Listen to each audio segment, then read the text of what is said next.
Hello mga ka-art, for today's video ay gagawa nga ako ng mini lantern. So gamit itong empty plastic bottle, ay ginupit ko nga ito muna na ganyan. Tapos hinukat ko na din dito sa colored paper na ating gagamitin.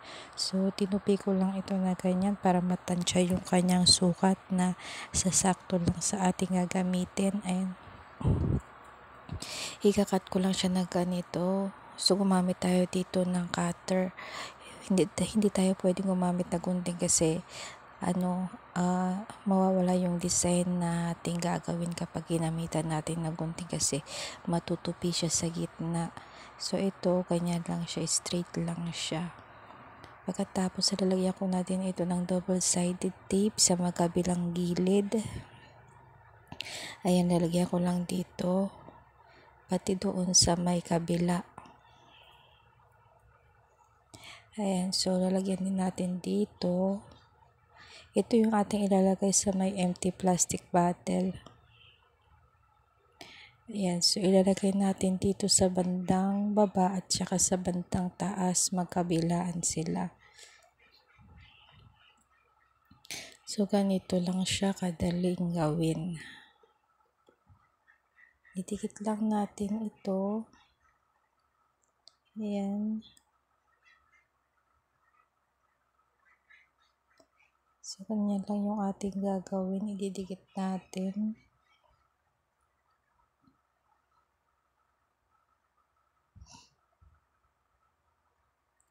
Ayan, ganyan lang siya. Pagkatapos dito naman sa bandang taas ay ganun din. Dapat pantay siya. Ayan, so ito na siya.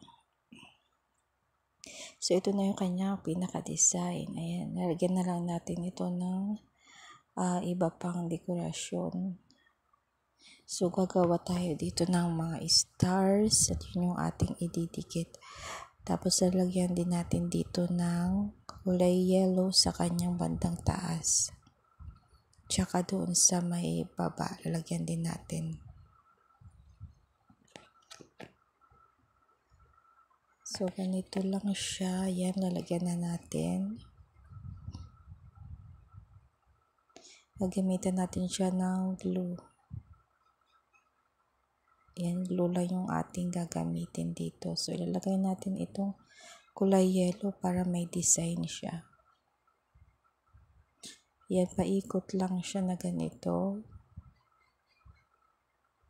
Yan, ganyan.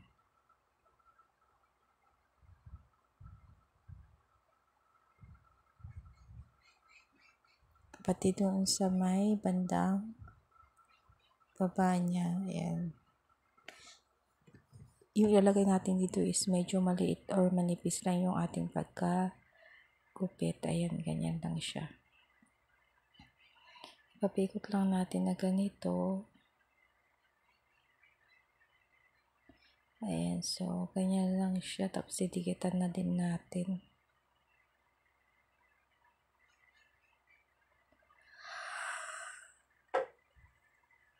Ayan, didikitan na din natin siya ng ganyan. So, ito na. At natapos na natin. Lalagyan naman natin ng mga star. Ayan, konti lang yung ating ilalagay na star. Ayan, lalagyan natin ng 3 star sa mga kabilaan, gilid. Ayan, so ganito lang kadali yung ating ginawang cute lantern. Ayan. So, lalagyan natin ng pasabit dito. Yan, lalagay natin ng ganyan. Yan, double-sided tape yung ginamit ko dito para madikit siya agad. So, ayan, natapos na natin. At ito na siya. Ganun lang kadali. Pwede din tayong gumawa ng mas malaking ganito. So, makikita nyo naman kung paano siya ginawa. At madali na din siyang sundan. Ayan. So, nalagyan ko na din pala ito ng kanyang pabuntot. Ayan. So, ganun lang siya kadali. Ito na yung ating natapos. Ayan na siya. Napakaganda ng ating nagawa. So, yun lang guys. Thank you for watching.